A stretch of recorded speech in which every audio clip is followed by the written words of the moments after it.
Magandang umaga, Agri-Farmers. Welcome back nga po ulit sa ating maliit na channel, Sarge TV. So, papakita ko sa iyo ngayon ang mga improvement ng ating ampalaya at saka pichay. So, sa araw na ito, pang 42 days na ng ating, 41 days pa pala ng ating ampalaya. Galaxy F1. At magpe-fertilizer tayo, ito. Dito tayo maglagay sa gitna at hindi muna tayo sa puno ngayon, sa gitna lang. So ito yung ampalaya natin, no? Kapal na. Happy Sunday sa inyong lahat. August 13 Sunday.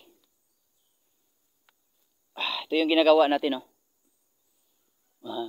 Nag-script na naman tayo, tambak natin dun sa ating tips lang, Agri-Farmers, kung mag-script kayo ng lupa, huwag nyo lang masyadong madiin kasi nandun yung ugat.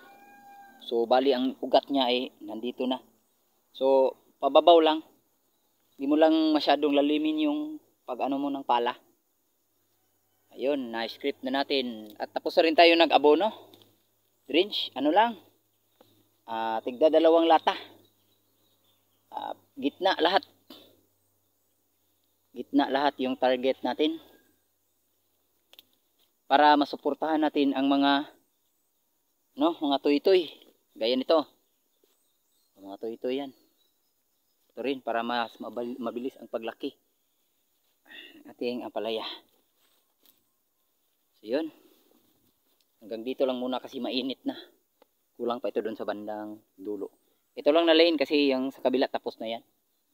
Ayun, meron na tayong bunga sa taas. Siyempre, meron din sa dingding. Ito. Kung meron sa taas, meron din dito. Meron nang makukuha. Next succeeding, pwede na itong kunin. Ayan, sa ilalim. Nagtatago lang. Ayun. Ito. So, nandyan sila sa dingding. Ito, may mga tuy-tuy na ganito. Mga maliliit.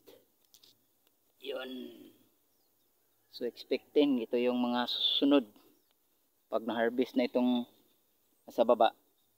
Ito na yung mga sumusunod na harvestin natin. So medyo sa susunod na harvest na tayo makakakuha ng medyo marami-rami. So sa una wala pa lang, mga siguro 20 piraso lang siguro. Mga ganyan, mga tuy-tuy. Mga tuy-tuy dito sa taas na to banda. Bukas tayo mag-schedule ng spray. Abamectin yung gagamitin natin kasi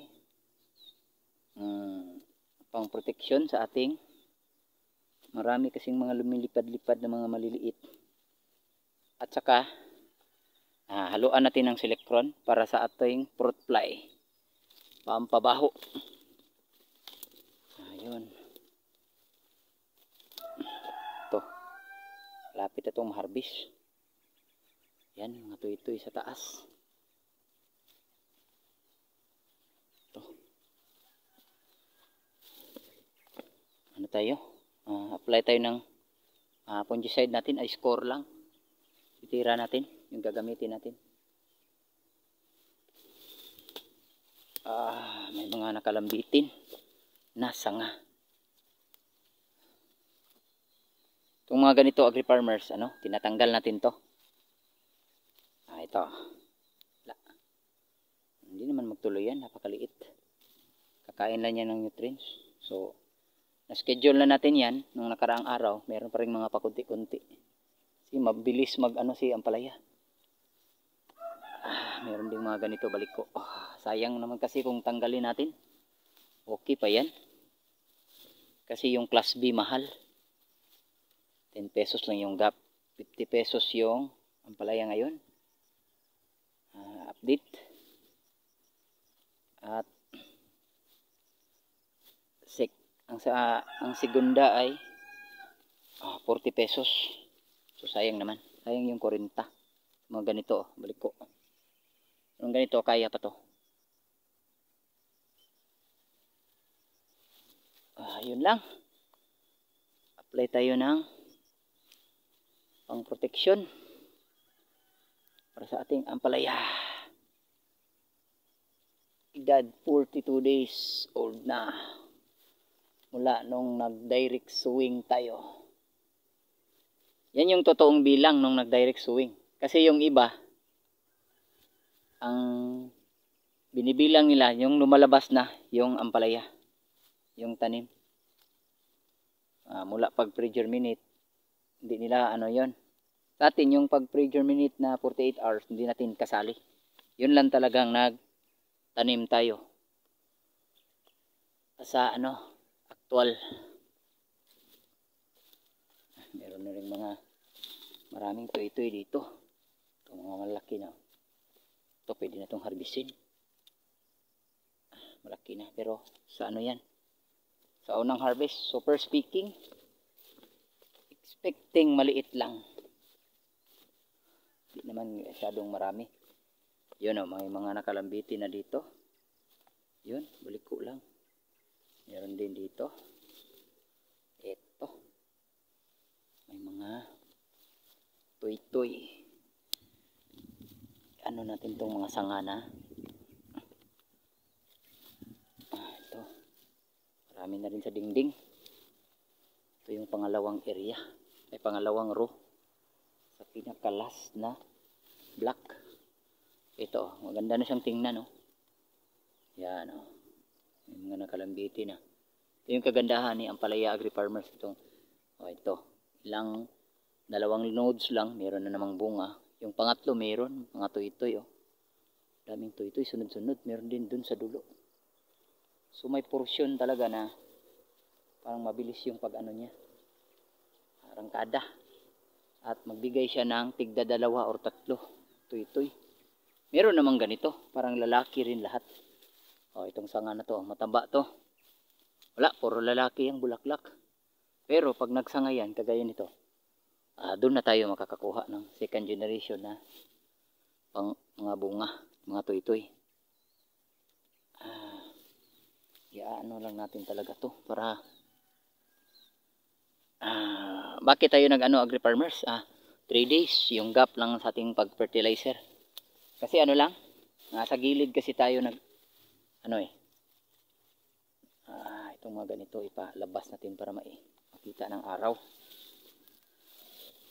Para mas mabilis yung arangkada ng ating dami kasing talbos. At expectin marami ding bunga. So yung bunga babalik ko yan kung 3 days man yung gap natin, pero yung dosage ng abono ito Granada. May tama. Hindi natin tanggalin, sayang. 3 days yung ating abono, pero pa naman? 3 kilos pa naman. Pang 4 kilos yung putas. Hindi talaga 4 kilos kasi 10 kilos yung ating abono. Pagkatapos dinivide natin sa 3, divide 3 at plus add tayo ng putas. So yung putas 1 kilo lang muna. 1 kilo muna yung putas natin para dahan-dahan nating malagyan ng potassium kasi maraming bulaklak. At add tayo ng kaunti rin na urea, parang mga 0.5% lang. Yun, nag-add tayo ng kaunting urea, triple 14. At chain speeding tayo, kaya nga nang sinabi ko, pag dito na tayo nag-harvest sa taas. So pag exactly halos mauubos na ditong sa baba, chain speeding tayo. Gagamitin natin ay Yara Winner ng Yara Company. So yung maintenance natin dito noon, nung pa siya? Unique 16. Ngayon, triple 14, tsaka may halong, daming sanga nito. Problema kasi dito in agri farmers itong scarring, pero patay na siya kasi may systemic tayo na yung gold lang yung ginamit natin. Yun yung kinain kasi niya kasi parang puputulin niyang lang sanga, yung mga matitigas. Ito mga toy-toy. Yan. Itong mga kaunting dahon ng mga nagyiyelo. Kasi dati itong barako na naging okay. Ito yung mga barako. Pag naging okay na siya, ano yung dahon niyang luma, madaling magyelo. So dahan-dahan nating tanggalin. Part yan sa ating routine. Para hindi kumalat. Ayun o. May mga toy-toy, mga bunga na nakalambitin. Dito na sa ating building.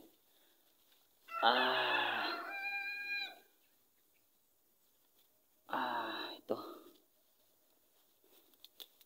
Yun lang talaga agri-farmers yung ating monitoring. Ito, ipapalabas natin itong mga bunga para makikita. Kasi hindi tayo gaya ng iba na inuubos yung dahon dito sa baba. Sa atin wag. Kasi maganda yan pag maraming dahon.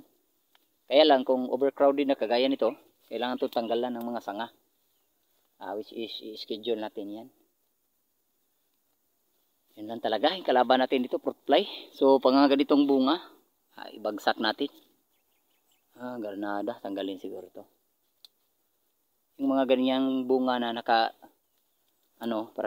parehan ito. So ibabagsak natin to. Yun. Yan. Para kalambitin siya.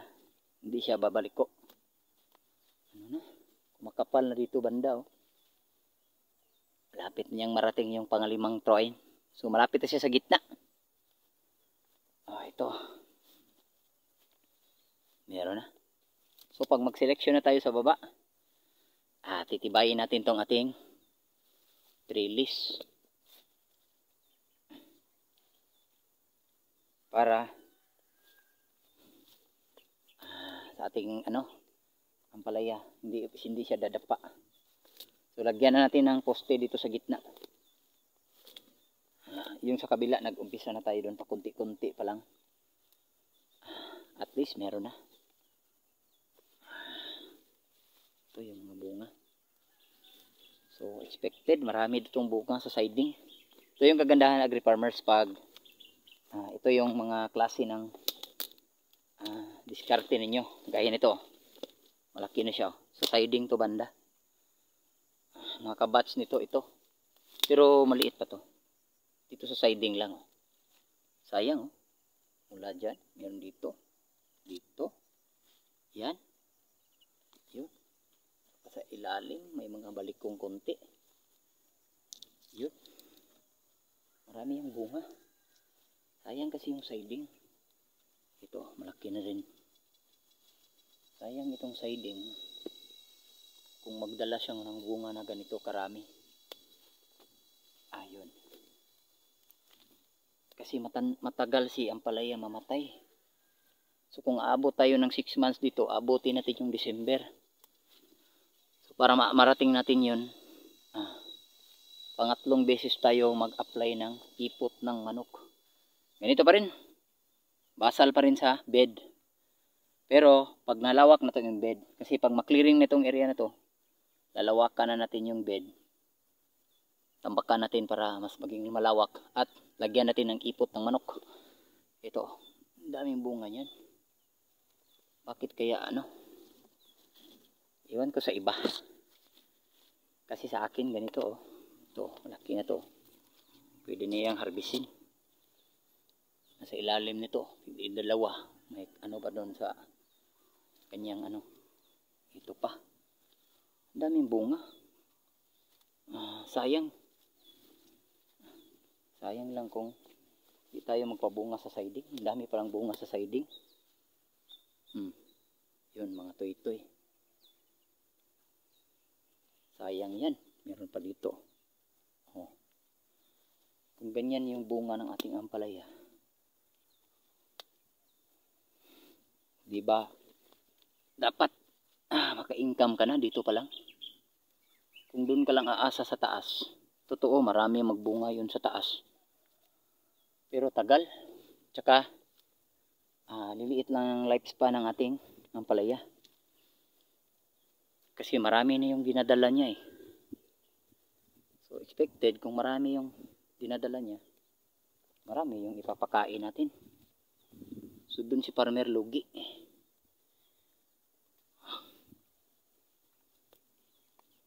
Meron pang medisina. Dami pang bibilihin ni farmer. Tapos yung harvestan niya, kaunti lang. Hindi makaka gaya nito. Ito dito pa lang ay ilang harvestan ka na dito sa siding. Bakit ka pa pupunta dyan sa taas lang na meron palang option? Hindi natin alam kasi iba-iba kasi tayo ng paniniwala. Yun kasi yung iba. Kasi yung sinusunod nila yung demo. Iba yung demo. Ang paramihan ng bunga sa taas. Natural, marami yung magbungang taas. Taas banda. Iba yung sa demo. Pag naging crowded na yan, maging yellow na yan. At pag mag-yellow na yan, wala na. Mag-upisa nang mamatay si ampalaya. So, bili ka naman ng seeds na napakamahal. 3,100 yung lata ng Galaxy Max F1 na 100 grams. Sayang, no? Dito. Yan. Mga maliliit pa sa ilalim. Ganito, daming bunga niya sa gilid. Katapos, tanggalin mo lahat ng sanga na yan kasi doon ka sa taas. Pera naman kung mayaman ka. Sa atin, ano lang tayo eh. Meron tayong nakikita ng mga insekto ng mga maliliit. Sucking and chewing insects. So bukas tayo mag-spray. Ngayon hindi mo natin gagalambalahin kasi mayroon ng maraming pollinator. At nag-umpisa na silang mag-pollinate ng ating ampalaya. Yan ang mga maliliit. Diyan. Sayang, siding, ang daming bunga. So sa ito lang yan hindi pa ako nasagad dun sa dulo. Dami na niyang bunga. Bali siyam to na siyam na rows. Makakakuha ka lang ng 50 pieces sa isang row. Bali sa siyam na row, dami mo ng harvest. So kain muna tayo, agri farmers. Ito yung masishare ko lang sa ating pagiging proactive farmer. Kasi iba't ibang practices yung nakikita natin sa iba, hindi natin sinunod. So meron tayong sariling version, which is ito yon. Doon. So yan mga agri-farmers, hindi pa yan darating dyan sa gitna. Makaka-harvest na tayo dyan ng marami. Kasi kita nyo naman kanina, marami yung mga tuy-tuy na bunga na talaga. So 1 week after nun, ma-harvest na yun. So hindi pa siya magsara. Okay, makakakuha na tayo dito. At dito rin sa siding, mga 3 days mula ngayon or 2 days, pwede na tayong mag-harvest. Mag-selection tayo, siding. First selection sa ating ampalaya. In 41 days plus 2 days, mga 43 days, meron na pala tayong ma-harvest in 43 days. The after direct sowing. Yun yung ating ma-share, agri farmers. Kung ganito yung ampalaya mo, pagkatapos marami siyang bunga sa siding pa lang, makaka-income ka na. Sulit talaga. Paano pa kaya pag-akyat na dyan sa taas?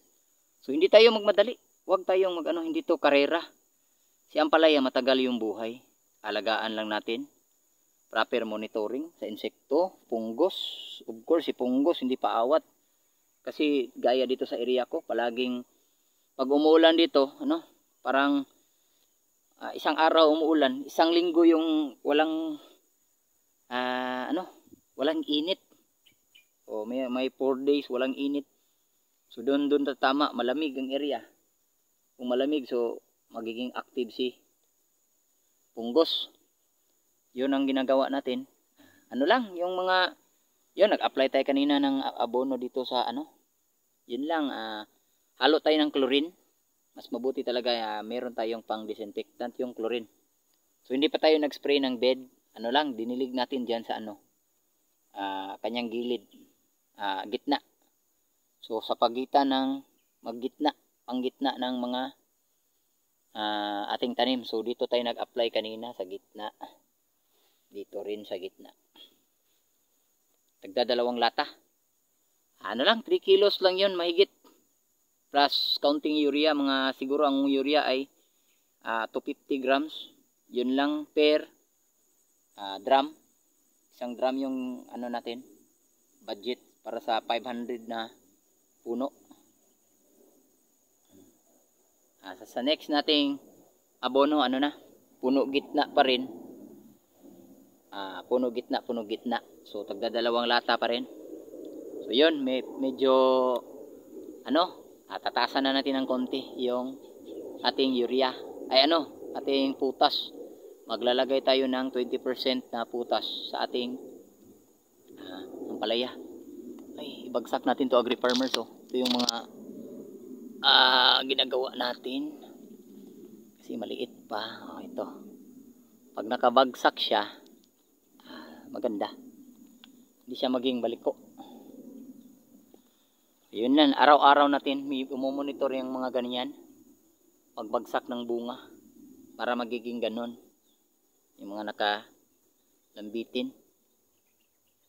Kasi yung mga ganitong bunga, ano to? Pag nakakataas na siya, pag itulak niya, at mayroong nakaharang sa babalik ko. So maging marami yung class B. So yun lang, monitoring. Regarding sa ating ampalaya, so far wala pa naman tayong namomonitor na may sakit. Siguro mayroon dong parang parang mild pa lang. So gagawin natin doon, diligan natin ng chlorine, disinfect natin, baka nang doon yun sa ugat. Isang puno, hindi naman may bunga siya, marami siyang bunga, kaya lang mga ganito niya parang may mga yelo, nag-yelo ng konti. So sign na yon. So sa hapon natin didiligan, wag ngayon kasi mainit yung panahon, baka ma-stress, masunog yung So sa hapon na lang para pang recover niya, pang 12 hours niyang makarelax, kumbaga maka-cool down yung lupa. So agri farmers, yun lang masishare ko. At regarding sa barako, talagang okay na ang ating barako, dahil siguro sa area natin, sa ating weather condition na biglang binigyan tayo ng ulan mula nung nag-init. Isa rin yun dahilan, pero yung pinaka ko talaga yung nag-plastic mulch. So wala tayong plastic mulch, open lang, okay lang. Parang hindi natin babaguhin yung natural, nature lang na kung walang tubig, mag-imbak ng tubig. Ulan, kung walang ulan, mag-igib tayo ng yun lang. Hanggang doon lang muna, agri farmers, kasi mamahaw sa breakfast muna tayo. Kasi kape lang yung natin kanina, pang pakondisyon. Happy Sunday at happy farming sa inyong lahat. Yun lang masishare ko. So dito, pabunga kayo dito, marami magbunga dito sa siding bago natin paakyatin yung ating ampalaya. Matagal yung buhay ng ampalaya, huwag kayong maniwala. Demo lang kasi yung iba. Kasi yung demo, pag nakasaka na siya dyan sa taas, arangkada siya, mabilis siya. Pag nagsalubong na yung ampalaya mo, maging crowded na, tsak, mag-yelo yan. Pag nag-yelo yan, mamamatay yan. Makakuha ka nga ng bunga, pero kung dito pa lang, matagal ka nang nag-harvest dito, bago dito sa taas, why not? Gawin natin. Maging practical tayo, kasi mahal kaya ng seeds ngayon. Yung mga kumpanya, napakayaman na nun. Lalo pa yung yayaman, yung farmer talaga, yung mamumulubi tayo dito. So yun lang mas-share ko sa inyo. Kung dito pa naman, makaharvest ka na ng mga 10 beses o mahigit, why not? So, nasa sa inyo na kung susundin nyo ba yung mga demo, yung mga farm demo na yan. Kasi pag Naka ano talaga si ampalaya sa taas, lalo na pag magsalubong na sila, marami talagang bunga. So possibly kasi yung sanga niya magbubunga yun, yung main talbos magsasanga, maraming sanga, at kaya niyang i-occupy dito banda hanggang 12 meters ang taas ng gagapangan niya. So yun lang agri farmers, at kung bago pa lang kayo sa ating munting channel, huwag kalimutang mag-subscribe, paki-click ho yung notification bell para updated kayo sa ating gagawing videos regarding sa ating ampalaya, edad 41 days. At paki-share na rin po, pero para marami tayong matulungan na mga baguhan din kagaya ko, kagaya sa mga nagplaplano diyan mag-ampalaya. Huwag kayong magdalawang isip. Ano lang, yun lang masasabi ko, magtanim lang kayo ng magtanim, alagaan yung tanim. At isa sa lahat, hingi tayo ng blessing kay Lord. So, hanggang doon lang muna agri farmers, at happy farming sa inyong lahat. God bless.